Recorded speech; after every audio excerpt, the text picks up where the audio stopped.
No importa la edad que tengamos, los dientes y la boca hay que cuidarlos siempre. Queremos que los dientes nos duren toda la vida, por eso dedicamos este Vital Bienestar a hablar de la boca y de sus inquilinos. Bienvenidos.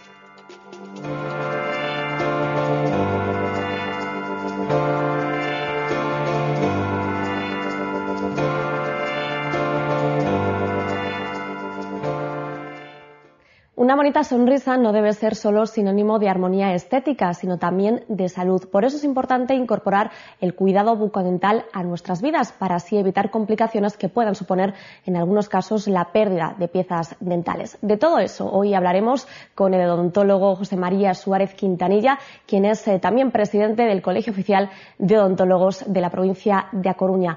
Bienvenida a Vital, José María, y gracias por estar con nosotros. Encantado de estar aquí. Bueno, antes de nada, antes de meternos de lleno en el tema, vamos a aclarar algunos conceptos que puede que generen ciertas dudas entre la población. ¿Qué es exactamente un dentista? ¿Podemos considerarlo como un médico? Vamos a ver, en la actualidad en España hay por una parte estomatólogos, que son dentistas que previamente hicieron la carrera de medicina y posteriormente estomatología. Pero en la actualidad la estomatología ya no existe como especialidad médica, existe exclusivamente la odontología. Tanto estomatólogos como odontólogos formamos parte de lo que hoy conocemos como dentista. Son dos profesiones que tienen iguales competencias, simplemente que unos tienen una formación médica y los otros no. ¿Y qué diferencia hay con el ortodoncista y el protésico, que muchas veces la gente suele confundir estas especialidades? Vamos a ver, yo creo que son cuestiones diferentes, ¿no? Por un lado, tanto el odontólogo, el estomatólogo, como el ortodoncista, que también puede ser odontólogo y estomatólogo, son personas que tienen una licenciatura universitaria. En el caso del protésico, pues se trata de una profesión que se obtiene a través de la educación secundaria, es decir, la formación profesional, y que es una carrera de 3 años y que se dedica fundamentalmente y exclusivamente a la elaboración de prótesis. Bueno, pues aclarados estos conceptos, nos vamos a ir ahora a la calle para conocer las impresiones y los hábitos de las personas que serán quienes nos guíen a lo largo del programa. Nos vamos a pie de calle.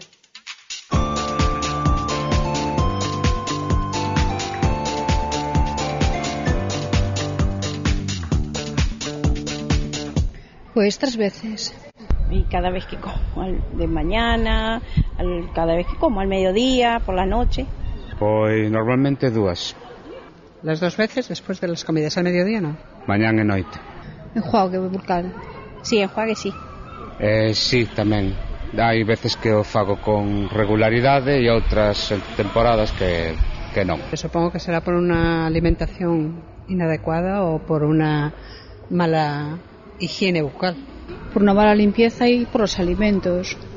Y bueno, por la comida, ¿no? Las bacterias que van comiendo el esmalte de los dientes. As caries se supón que é produto das bacterias que viven no organismo, na boca, que cando se descontrolan a producen. No suelo visitar al dentista nada más que cuando tenga un problema, que pocas veces es. Pues 2 veces al año. Muy poco, la verdad. Hai temporadas que vou moi seguido, máis ou menos cada 6 meses, e logo de repente deixo 3 anos de ir. Bueno, no sé por qué, pero siempre que voy siempre tengo algo que hacer. O empastar o limpiar, siempre tengo algo que hacer. No, miedo no tengo. No. Sí, le tengo un pouco de respeto, sí. Ahora os dentistas non fan dano ningún, a verdad. É que eu vou desde moi pequeno e antes sí que era doloroso de verdad, ahora non. Aunque los dentistas siguen provocando cierto respeto, lo cierto es que cada vez se le tiene menos miedo. Ya no existe ese miedo que había antes cuando acudíamos a sacar una muela o cuando acudíamos simplemente a una revisión rutinaria. José María, ¿ha evolucionado mucho la labor del dentista en cuanto a minimizar el dolor? Sí, la verdad es que en los últimos años, debido a la anestesia fundamentalmente, pues conseguimos que nuestros pacientes hagan la mayoría de los tratamientos sin ningún tipo de molestias. Para aquellos casos incluso más complejos, en este momento se ha introducido la sedación, que permite pues realizar, como digo, tratamientos de mayor complejidad sin que el paciente, sobre todo ansioso o con miedo un poquito atávico o antiguo, pues tenga mucho miedo a los tratamientos que provocamos. ¿Y existen tratamientos preventivos o solo se acude al dentista cuando hay dolor? Bueno, es verdad que solamente nos acordamos de Santa Bárbara cuando truena, pero la verdad es que yendo 2 veces al año al dentista se consigue disminuir el número de intervenciones que hay que hacer en un paciente a lo largo de la vida. ¿Y cuáles son los principales motivos de consulta de un dentista? El principal sigue siendo la caries, pero en la actualidad, debido a que la población está envejeciendo y cada vez duramos más años en este mundo, pues los problemas de encías y las pérdidas dentarias están igualando prácticamente su frecuencia con la existencia de caries en un lugar como, por ejemplo, la Galicia o concretamente La Coruña. Hablaba de la caries, que es una de las enfermedades más frecuentes en los dientes. ¿Qué es exactamente y por qué se produce la caries? La caries se produce por un ataque ácido a la superficie de los dientes, pero está motivado por muchas razones. Yo creo que es una mezcla de, primero, herencia, fundamental, después dieta, crucial, higiene y susceptibilidad. Esos 4 factores unidos generarían una especie de pelota que es la causante de que haya caries en todos los individuos vivos. ¿Y se puede evitar? Como hablaba de herencia, hay algunas que a lo mejor no se pueden evitar tanto. Es verdad que hay caries que no se pueden evitar, especialmente en aquellos niños que de pequeños pues, han tenido policaries o en personas con dietas muy desbalanceadas. Pero en general, corrigiendo todos los factores de riesgo, se puede llegar a un índice muy bajo de caries a lo largo de la vida. Vamos a especificar un poco para que les quede más claro a nuestros espectadores qué alimentos son los que pueden provocar un mayor índice de caries. Pues es verdad que el azúcar es un gran responsable de la caries, ¿no? Especialmente los azúcares refinados. Esto se sabe porque en algunos núcleos de personas que viven en la zona de Haití y de Cuba, pues como es otro tipo de azúcar, pues no tienen este índice de caries nuestro, ¿no? Como digo, todo el azúcar y todos los derivados del azúcar que tomamos todos los días, desde las galletas de la mañana hasta los postres que podemos tomar después de la cena. Es verdad que cualquier alimento viscoso, pegajoso, untoso en la superficie de la boca que no es eliminado mediante un mecanismo mecánico, un cepillado tras las comidas, puede provocar el ataque ácido tan tremendo que es el que origina la caries, especialmente de forma nocturna. Por eso se aconseja a los niños que después de tomar leche por la noche o después de tomar, por ejemplo, zumo con azúcar, cosa que toman muy habitualmente, se cepillen los dientes especialmente, que hagan un enjuague o que hagan medidas higiénicas destinadas a eliminar esos azúcares que sobre la superficie del diente se van a convertir en ácidos que atacan el esmalte. José María, ¿y esos caramelos o chicles que se promocionan ahora y que dicen que regulan el pH de la boca y previenen las caries, hasta qué punto son eficaces? Bueno, yo creo que sobre esto siempre hay que tener en cuenta que las empresas hacen muy bien en querer promocionar y vender sus productos, pero también los sanitarios debemos de saber hasta qué punto las cosas son realidad o ficción. En ese sentido, decir que un chicle no sustituye nunca a un cepillado, igual que un colutorio no sustituye a un cepillado. Y esto lo digo porque es muy importante, porque a veces las madres creen erróneamente que la utilización de cualquiera de estos sustitutos es lo mismo que un cepillado. Incluso los niños llegan a veces a las consultas a decir, bueno, ya me he enjuagado pero no me he cepillado. Yo creo que el cepillado, el hecho mecánico, independientemente del proceso educativo, ayuda muchísimo, primero a fortalecer las encías, a eliminar mecánicamente la placa y sobre todo a hacer que los dientes permanezcan limpios más tiempo. El cepillado no debe faltar, independientemente de que existan estos mecanismos que pueden ser complementarios, ¿no? Sí, y yo de todas formas creo que todo aquello que pueda ser utilizado porque incluso el masticar manzanas, morder una manzana o masticar un diente, o masticar un chicle puede ser beneficioso de cara a que también barre mecánicamente, pero nunca sustituye el hecho mecánico del cepillado. Vamos a seguir en la línea de las caries. ¿Hay dientes que son más susceptibles de padecer estas enfermedades dentales? Sí, no solamente aquellas personas que por desgracia padecen una enfermedad sistémica o general que debilita tanto el esmalte como las encías, pero sí es verdad que existen familias donde el esmalte es especialmente susceptible al ataque de los ácidos, ¿no? Y sobre todo el acúmulo de placa. Se ve esto también en los problemas de las encías. Hay niños que desde los 14 años, es lo que se llama una periodontitis juvenil, tienen ya problemas en sus encías que tienen un carácter hereditario y son difíciles de controlar, porque lo que hay en realidad en esas bocas son más bacterias de las que debería de haber. Es decir, no solamente es que haya una deficiente higiene, que muchas veces influye también, sino que el número de bacterias que hay y sus características son diferentes a las de los otros individuos. Cada persona es un mundo, no cabe duda. Vamos a hablar ahora de la salud bucodental, pero antes quería preguntarle, ¿cree que hay una concienciación clara entre la población de la importancia de cepillarse, de lavarse bien la boca? Bueno, pues yo frente a esto hay que decir dos cosas, ¿no? Galicia puede estar poco desarrollada en algunos aspectos, pero en salud bucodental de verdad que se acaba de publicar el informe del Consejo General de Colegios y somos la tercera autonomía en índice de cepillado, pero por encima de Madrid o Barcelona. Y hay ciudades como La Coruña o como Vigo que pueden estar entre las primeras 10 más higiénicas de España. Caray, un buen ranking, una buena posición en el ranking, no cabe duda. La salud bucodental se suele relacionar con el cepillado siempre, pero ¿hay más cosas que podemos hacer para cuidar nuestra higiene bucodental? Sí, vamos a ver, las cosas fundamentales es de los niños, desde que los niños son niños, primero tener medidas preventivas. Cuando aún no han salido los dientes, fortalecer esas encías, para eso son muy útiles la utilización de mordedores, tanto de goma como de hielo, desmitificar el uso del chupete, que tiene una cierta utilidad en cuanto a la estructuración del crecimiento cráneo-maxilofacial. Después, estimular a que los niños mastiquen los alimentos, porque en gran medida la ausencia de masticación es lo que provoca algunos desbalances en la erucción de los dientes. Posteriormente, tener hábitos higiénicos en general saludables, tomar complejos vitamínicos de forma natural o artificial cuando esto no sea posible, por ejemplo la vitamina C, utilizar calcio no en forma de suplemento, sino el calcio normal que da la alimentación. Y posteriormente, yo creo que es muy importante la labor educativa de los padres unidos al colegio y a las administraciones autonómicas que de verdad en ese sentido invierten muchos recursos para que nuestros niños estén cerca en los próximos años del nivel 0 de caries.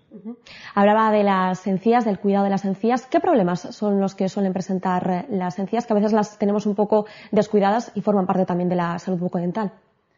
Pues el principal problema cuando los niños son pequeños son las gingivitis, que es por una inflamación de la encía, pero cuando ya nos volvemos un poquito más mayores lo que perdemos es hueso, es decir, el hueso que está debajo de la encía lo vamos perdiendo y eso se llama una periodontitis.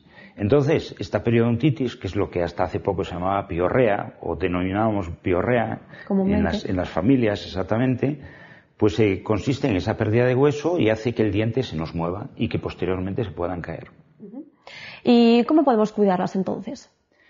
Pues una cuestión, volvemos a lo mismo, ¿no? Esas 4 ideas de herencia, mantenimiento y alimentación, también fundamental en las encías. Pues en muchos casos tomando incluso suplementos, que a veces pueden ser de calcio, a veces pueden ser complejos multivitamínicos, pero fundamentalmente es mediante la higiene y utilización de auxiliares de higiene específicos. Es decir, así como en un niño, digamos que el cepillado basta, pues en un adulto no es malo, al contrario, es muy eficaz la utilización, por una parte de un cepillo eléctrico, que muchas veces da una mayor intensidad al cepillado, utilización de irrigadores bucales, que lo que hacen es introducir el colutorio hasta los lugares recónditos donde nos llega el cepillo, y por último utilizar seda dental, que aunque no sea con la frecuencia del cepillado, sí ayuda a eliminar pues, trocitos de alimentos o restos de comida que nos quedan entre los dientes. ¿Cuántas veces debemos cepillarnos los dientes al día? Pues como otras muchas cosas, habría que hacerlo 3 veces al día, tantas como se coma. Pero yo creo que esto hay que racionalizarlo. Es decir, lo que es importante es que no estemos más de 12 horas sin cepillar los dientes. Y especialmente en personas muy jóvenes y en adultos jóvenes, intentar que el cepillo de la noche nunca falte. Entre otras cosas porque pasamos después 9 horas con la boca cerrada en la que los ácidos no tienen ningún contrincante salvo la saliva. Es muy importante que este cepillado en personas que tienen poca saliva, en personas que tienen enfermedades sistémicas, en adultos mayores que tienen alguna enfermedad asociada, pues se extreme, porque la saliva es el factor defensivo más importante que tenemos en la boca. Con buena saliva no hay caries. Pues nos quedamos con esa idea, y muy en relación con la estética de los dientes y también con la protección de los mismos es el esmalte, pero ¿sabemos exactamente lo que es? Abrimos el Diccionario de la Salud.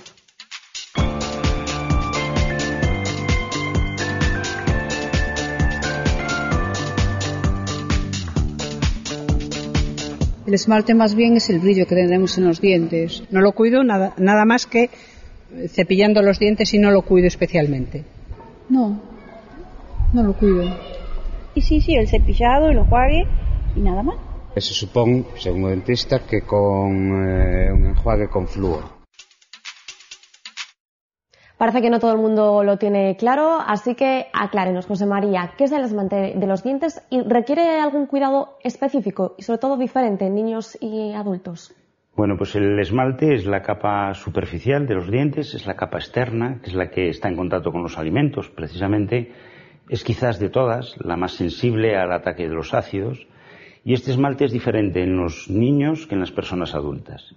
En los niños es mucho más frágil y por eso es más sensible al ataque de los azúcares, mientras que a medida que se vuelve uno mayor, pues se van perdiendo capas, se endurece. De ahí que el flúor, por ejemplo, que es el elemento más protector del esmalte, pues tenga mucha más efectividad en los niños que en las personas de mayor edad.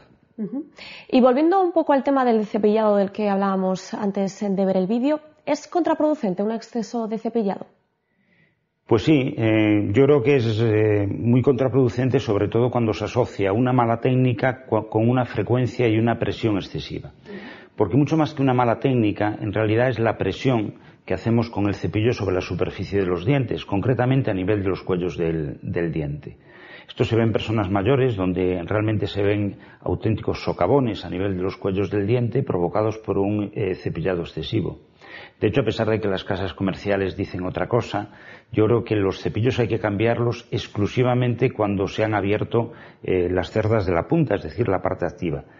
Por lo tanto, hay que recomendar que este cambio no se produzca tan frecuentemente, porque indica que estamos haciendo excesiva presión con el mango del cepillo sobre la superficie dentaria. Y en cuanto al esmalte, ¿qué influencia tiene un exceso de cepillado en el esmalte? Bueno, realmente sobre el esmalte la influencia de un exceso de cepillado es menor que sobre la dentina, que es la capa que está expuesta en las personas de mayor edad.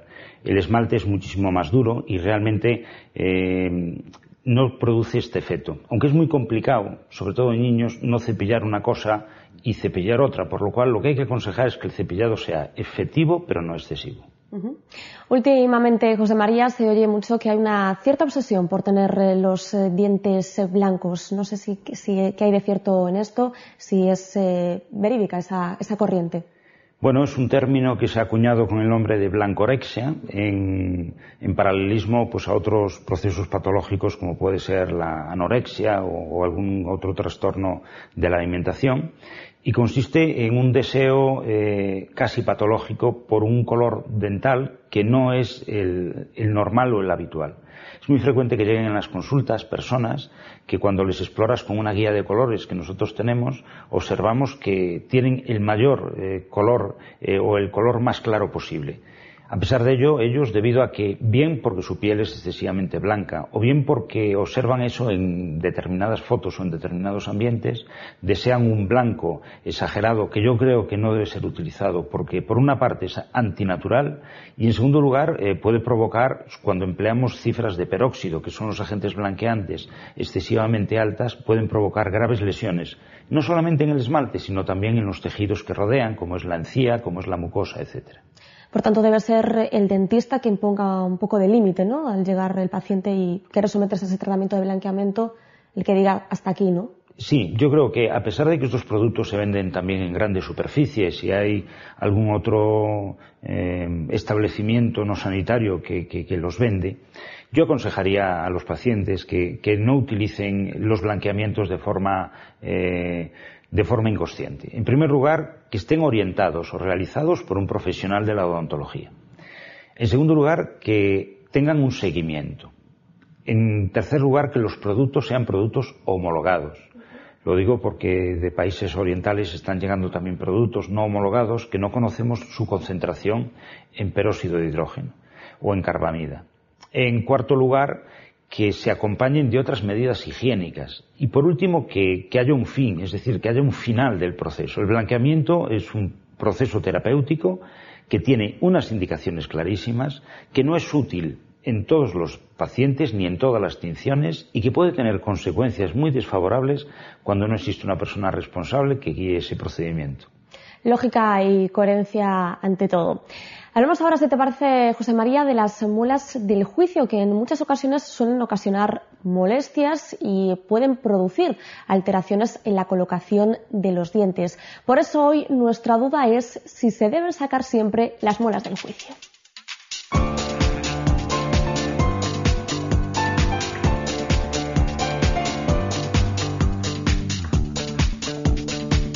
No, creo que si nacen ahí por algo es.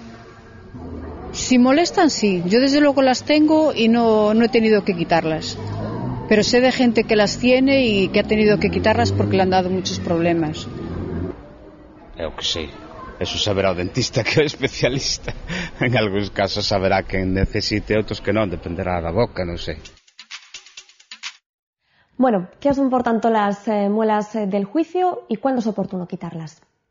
Bueno, las muelas del juicio, y eso quisiera explicarlo, es un órgano que dentro de, pues no sé, 1000 o 2000 años no existirá posiblemente, pero en este momento sí existe. Lo que ocurre es que nuestro maxilar no tiene espacio suficiente para albergarlo en muchas ocasiones.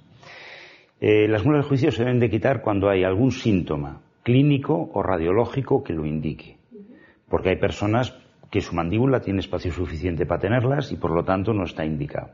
De todas formas, cuando las infecciones son muy repetidas, cuando hay molestias, cuando hay cefaleas, cuando hay pérdidas de pelo, cuando existen otros síntomas generales que lo pueden justificar, yo le aconsejaría a las personas que acudieran a su dentista y él tiene criterio suficiente para determinar si se deben de quitar o no.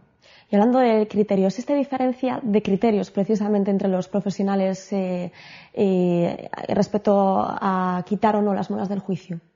Yo creo que no debería de existir. En esto nunca hay que ser ni muy intervencionista ni tampoco abstenerse. Es decir, hay que tener una razón justa, ¿no?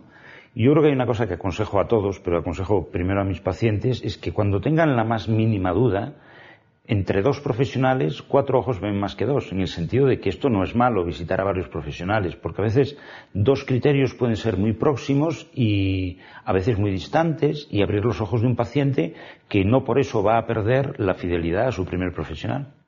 Pues José María, muchísimas gracias por estar con nosotros, por sus explicaciones y por toda la información que nos ha proporcionado en este tiempo aquí en Vital. Muchas gracias a vosotros. Y ustedes, esperamos que un día más también hayan disfrutado con nosotros y también que hayan aprendido un poco más sobre la salud bucodental. Hasta aquí Vital, sean felices y cuídense.